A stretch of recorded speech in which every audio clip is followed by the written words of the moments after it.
This video is brought to you by dankritual.com. If you use the promo code DREW10 at checkout, you can get 10% off of your order of the tan or green 2-player cloth playmats. Get your playmat today. My promo code DREW10 also gives you 10% off of a pink or blue yokai deck box to keep your deck safe. So go ahead and grab one of those while you're getting your playmats too. Did somebody say ban list? Well, today, we're talking about what the entire community is talking about, the ban list. Got a ban list today. This is not my typical kind of videos. Many people know I don't do a lot of ban list type videos. It's just not my thing. I think that it's cringy and it kind of just, it's just a cry for views. That's kind of how I look at ban list videos. So this is going to be just my honest thoughts and opinions of everything that was on the list. I'm going to go through it by section. It's not going to be anything overly extravagant or fancy. I'm just going to be brutally honest about most of the stuff because there's no reason to sugarcoat anything with the ban list. It wasn't anything crazy. But if you're not subscribed already, make sure you go ahead and smash the subscribe button, turn the notification bell on so you know when I upload more cool and awesome content just like this video you're watching right now. And obviously give the video a thumbs up because it helps my analytics, makes me feel good, and lets me know that you guys are enjoying the content too. But let's go ahead and talk about, the new ban list. Ooh. First up, we have to discuss the 3 ban cards. We had 3 ban cards, which, by the way, I predicted correctly all 3 of the ban cards on my little ban list prediction post on my community tab. Everything else I don't really remember including much because I didn't think this ban list was going to have 20 something changes on it, almost 24 changes on this ban list, which is insane. But all of my predictions were correct. So we'll start with Auroradon. This was 100% the card that was getting hit. I don't care what anybody says. Hulk was not getting hit. Deskbot 1 was not getting hit. Deskbot 1 just got the holo reprint and Ghost from the Past 2, and Hulk also got the reprint and Ghost from the Past 2. So they're still going to try and sell the product, so they weren't going to hit either of those cards, so Auroradon was the obvious pick. It makes 3 tokens. It's an easy access to Yazi and all other sorts of combos. A lot of base combos, too. Can do stuff with that. It was the card that had to go. It was essentially the card that had to go. So that's really nothing to talk about because it was obvious. Second, Meow Meow Mew. That was also pretty obvious. Prank Kids won another YCS. And it's in almost every single top cut, representing at least a quarter of the top cut for top 16s of YCSs for the most part. It's coming in very close to that. You're seeing anywhere from 3 to 5 or 6 Prank Kids pretty frequently. So it was just bound to happen. A bunch of tops here and there. That it just needed to go. I didn't think Doodle going to 1 was the right call. That just seems really stupid. Just ban Meow, and the deck is essentially unplayable for what it was doing this entire format. So Meow getting banned, no surprise.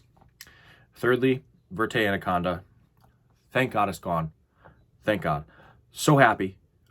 Extremely happy because I understand that it was a card that a lot of people wanted gone with good reason.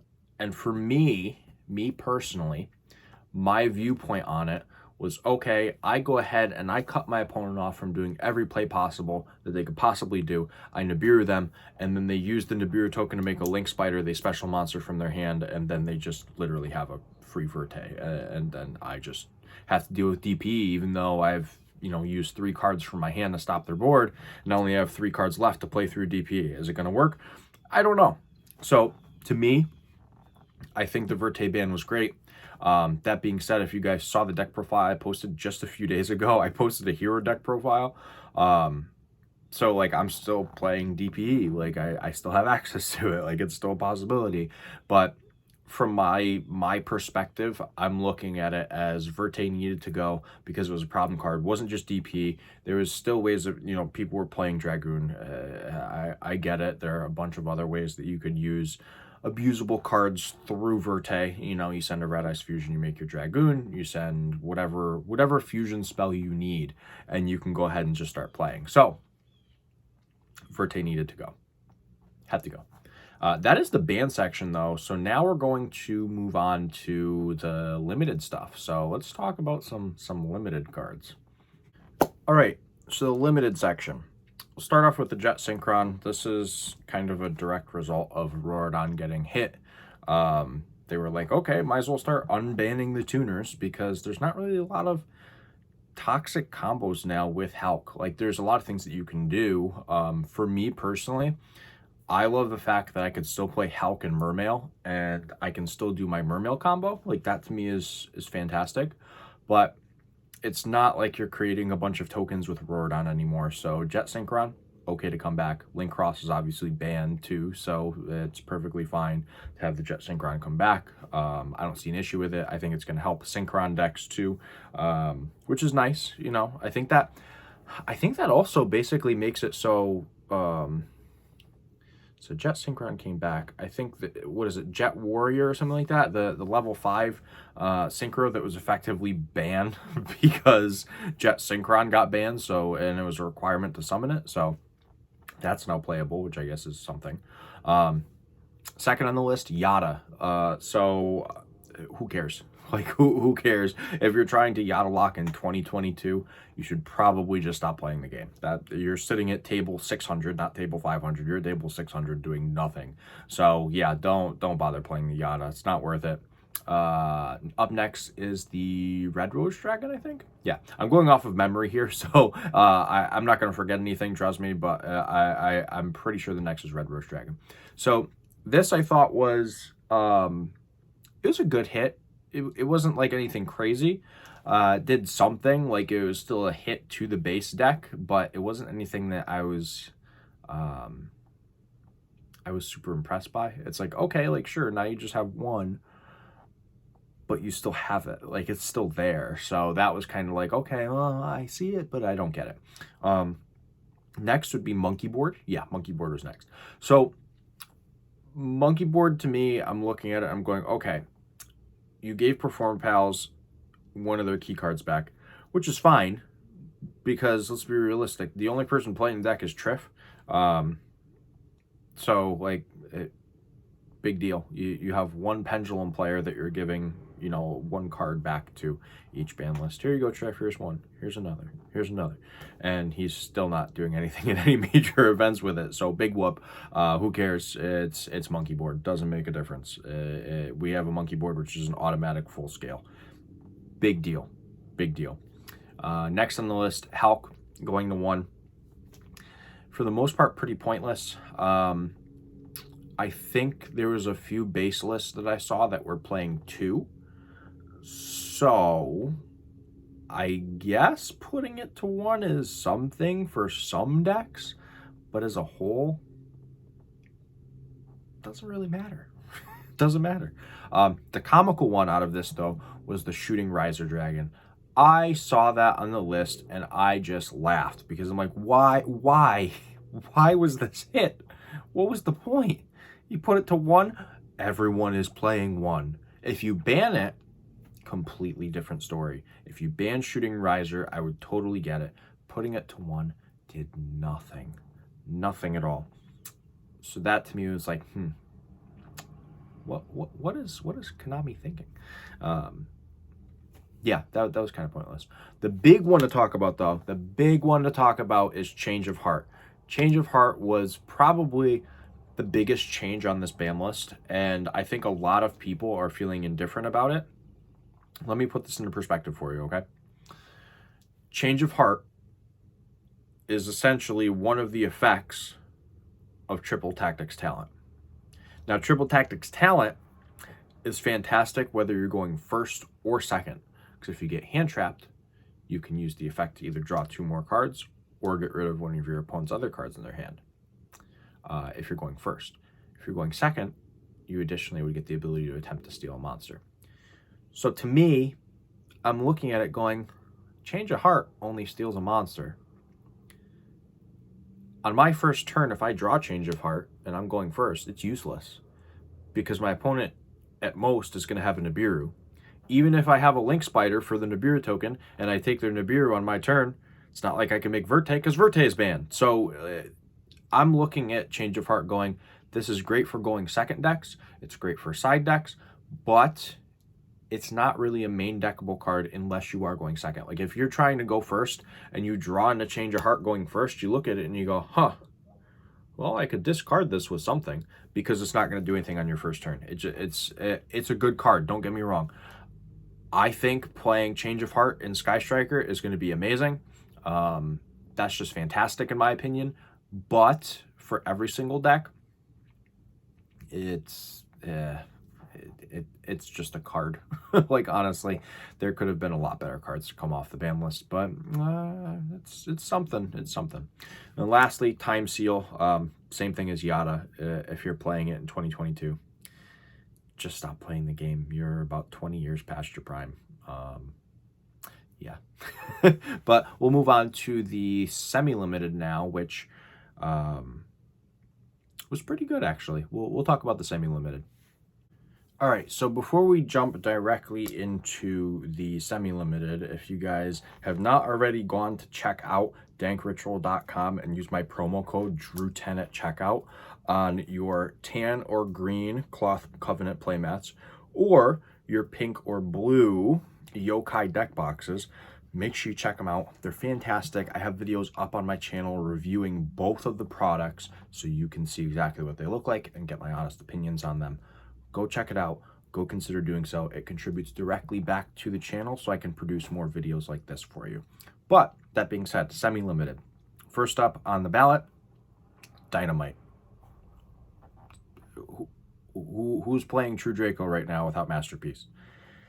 You want to set up a few floodgates? Maybe you'll get lucky and steal a few games, but you're not doing that much with True Draco right now unless you have Masterpiece. So to me, Dynamite was like, whatever. Okay, sure. Yeah, you could have Dynamite. It could have been at 3 by now, but beggars can't be choosers, I guess.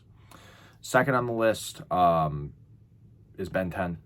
This one was actually something that I was like, oh, I'm like, they put Ben 10 to 2? Like, what? This is kind of different. Like, I didn't expect to see that happening. But it's what we're getting. This, to me, with YCS Hartford right around the corner, may actually shape up the top cut to have at least, I'm going to make a bold prediction right now and say that the top cut of YCS Hartford is going to have between 2 and 4 Drytron for top 32. Mark my words, between 2 and 4 Drytron for top 32. I'm calling it right now. I'm locking in my guess and saying that between 2 and 4 Drytrons will make top 32 at Hartford. I just have this weird gut feeling. I think that because Ben 10 went to 2, everyone's going to be like, I got to play Drytron. This is really good. So yeah, I could see that happening. I'll run with it. I'll run with it. Next up on the list, though, Trish. Yeah, Trish. Was it Trish? Dynamite. No, Trish went to 3. I'm sorry. Up next is Tenki. That's right, Tenki. The other T. So Tenki going to 2. It's like, okay, you gave a little bit of a boost to Tri-Brigade, which realistically wasn't doing that much. Maybe we'll see one sneak into top cut at Hartford, but I still kind of doubt it. Like, it's not that great of a deck right now. And with Verte being banned, they're not going to be playing the branded engine, so it's like, okay, well, I guess I'm just playing pure Tri-Brigade, which really isn't doing much for the most part. So yeah, Tenki going to 2, whatever, it's fine. Desires. This one almost made me mad. Not because I didn't want it at 2, like I'm fine with the card being even at 3, but it's like Konami puts it to 1. I think it was last ban list or the ban list prior to that. They put Desires to 1 just to bring it back to 2 the next ban list. What was the point? What was the point? So like now everyone's just like, okay, I guess Desires is back. Like now my Sword Soul deck can go ahead and, see Desires a little more easily, just a little bit. I thought it was kind of stupid. Like I was actually frustrated by it. I'm like, really, of all the things that they could do, they put Desires back to 2. Like, okay, sure. Next up on the list was Light Stage. So Trickstar Light Stage, This going to 2, as crazy as it sounds, my locals hosts a casual tournament every Wednesday, which I might go and start recording some rounds for at some point, because Wednesdays are actually pretty free. So light stage going to 2 makes me want to play Trick Stars at my casual locals, because like I said, they do so many tournaments. They run 1, 2, 3. They run 3 competitive locals every single week, and then they have the one night for casuals, which is basically your, I think it's Heart of the Underdog is what Konami's calling it, that format, where basically you don't have any meta decks being played. But I'm looking at Trickstar and I'm going, okay, like I have 2 light stage, I have 3 Droll, I have 3 Reincarnation, I have 3 Small World, which Small World just gets you to your Droll if you already have your Trickstar combo. So like to me, I'm looking at it going, oh, and by the way, we also have Sanctum and Scythe. So I'm looking at all this going, I'm pretty sure that I could play Trickstar at a casual local. Is it a great deck? No. Or like competitively, no, it's not a great deck. But I think it's like actually now into the rogue category, as crazy as that sounds, with everything that it has. You also play Prosperity in this deck, so imagine you have Small World, Prosperity in that deck, and then you can just Droll Reincarnation, lock your opponent. Like that's, like, it's kind of cool. I'm not saying that the deck is good, like please don't think that I'm saying this deck is great, because it's not that it's great. It's just that I'm like, oh cool, 2 light stage, like now we can search things a little more easily. Like that's kind of nice. Lastly, Wall of Revealing Light. Okay. Like whatever. I guess you could play Pac-Man in 2022. If anyone knows what Pac-Man is from GOAT format. Big whoop. Wall of Revealing Light goes to 2. Sure. But let's go ahead and talk about the cards that are now unlimited, the cards that are back to 3. And that'll wrap the video up after we talk about that. All right, so we're now at the last portion of the video. We're going to be talking about the unlimited cards. So we'll start with Night Assailant. This got an errata in the Hidden Arsenals set that came out somewhat recently. So that going to 3, no big deal. It's been a 1 for a very long time, like years and years, since at least 2010, maybe even definitely earlier. I know in Edison format it was at 1, but I think that it was probably a lot earlier than that, like even 2005 or 6 that the card got put to 1. So Night Assailant going to 3, okay, sure. Sure, we'll have Night Assailant at 3 and it'll do so much. It'll just be the worst card to have in the meta. Next up though, Trish going to 3 actually intrigued me. The first thing that I thought was hand looping. The Synchro Fusionist deck popped into mind, and I think that's like a really neat possibility. I'm curious. I think it'll be like more of a rogue deck, because like you're just gonna get Nibiru to death. But I think that there is a possibility that it could do something. Like I would love to see somebody do like a Synchro hand loop deck, you know, because if you can resolve 3 Trishes and an Omega in 1 turn, now your opponent is on 2 cards. Like that's pretty good. If you can set up a negation on top of it, that's even cooler. So yeah, Trish going to 3 was interesting. I'm very intrigued to see where it goes. That's my honest thoughts and opinions. Mirage Stalio going to 3, I was like, okay, I only ever played 1. I don't think that I ever played more than 1. So I'm like, okay, Stalio to 3, big deal. Like it's Salamangreat. I love playing Salamangreat, but I don't think Stalio being at 3 is going to be a big deal for the deck. Hero Lives. I did call this. I thought Fusion Destiny was going to go to 1 as well, but didn't, which makes sense because if you ban Verte, there's no reason to put Fusion Destiny to 1. You could have it at 2. Hell, you could probably have it at 3. But a Hero Lives going to 3, I was like, damn. I'm like, this is good. Like, this is exactly what I was feeling when I picked up Heroes over the weekend. I'm like, I think Hero Lives is definitely going to 3. Like, even if Fusion Destiny goes to 1, Hero Lives is still good bait for Ash. Because, like, if you go Hero Lives and your opponent, you know, inevitably Ashes it because you're paying 4,000, and you just have extenders in hand, you just, like, play and you just OTK them. Like, the deck is actually really, really good. Like, as crazy as that sounds, I never thought I'd be saying that, but I think Heroes is actually, like, a top-level rogue deck. Like, it's up there. So, don't count Heroes out. Like, that deck is actually pretty nice. Next up is Salamangreat Circle. So this one I think is like really, really good. Now we have the third one. We had two, we figure we're gonna get the third. Salamangreat isn't doing a crazy amount of stuff, and with the fact that Verte just got banned, now you're only going to be able to see Salamangreat with the Adventure engine, not Adventure and DPE. So you're not going to be seeing Sal do like Scythe Lock stuff like it was doing before for a few regionals this format, or I think the YCS Guadalajara list also did the Adventure Scythe Lock. But you're not going to be seeing the DPE in there. So now you just see like Salamangreat set up an adventure board with one or two of the traps. Or maybe you just see Floodgate Salamangreat because you can play stuff like Rivalry. You can play like Summon Limits and all that crazy stuff. So that's a possibility. It could happen.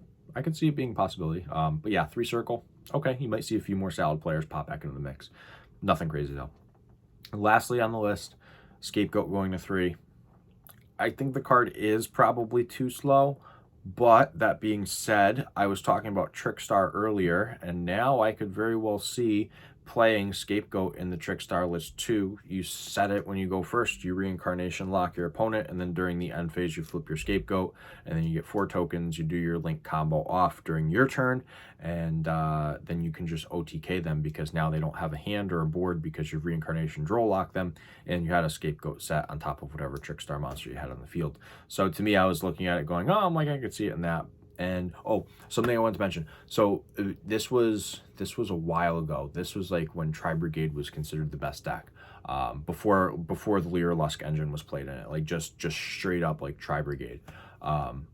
My brother had made a good point. He said if Revolt ever goes to 1, you can just toss Scapegoat in because Scapegoat is technically a slower version of Revolt.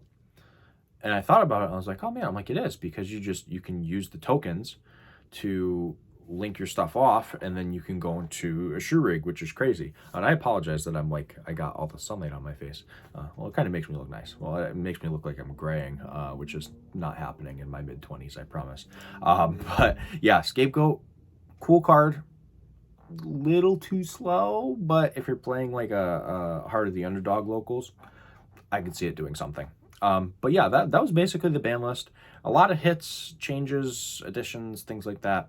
I didn't think it was bad, didn't think it was great. It was a very middle ground ban list. It hit stuff that needed to be hit, and it left some things unaddressed and kind of left me wondering on others. But we'll obviously see how the format progresses with the YCS being, I believe next weekend is Memorial Day weekend. Yeah, not this upcoming, but the next weekend is Memorial Day weekend, and that'll be YCS Hartford. But if you're going to YCS Hartford, good luck, everyone. I will not be there. I'm going on vacation with a very close friend, his fiance, and then my fiance. So we're all just going to hang out in Jersey instead. I live very close to the venue for YCS Hartford, but I'm not going. I had other things that were more important to do, and to me, this little vacation is going to be a lot more fun. So if I don't upload that weekend, I'll probably upload in the middle of the week next week. That way I can just get a video up for everyone to watch. There will be more deck profiles to come over the course of the next few weeks too. Definitely some new decks. I will post a Burning Abyss deck for the new ban list, but we'll see just exactly what it looks like, because it's like, okay, I've done so many Burning Abyss lists. But hope everyone enjoyed the video. If you did, give it a thumbs up. Don't forget to subscribe, turn the notification bell on, and yeah, everybody have fun if you're going to YCS Hartford, and I'll see you guys in the next video. For right now, this is Drew Traveler of the Burning Abyss, signing out.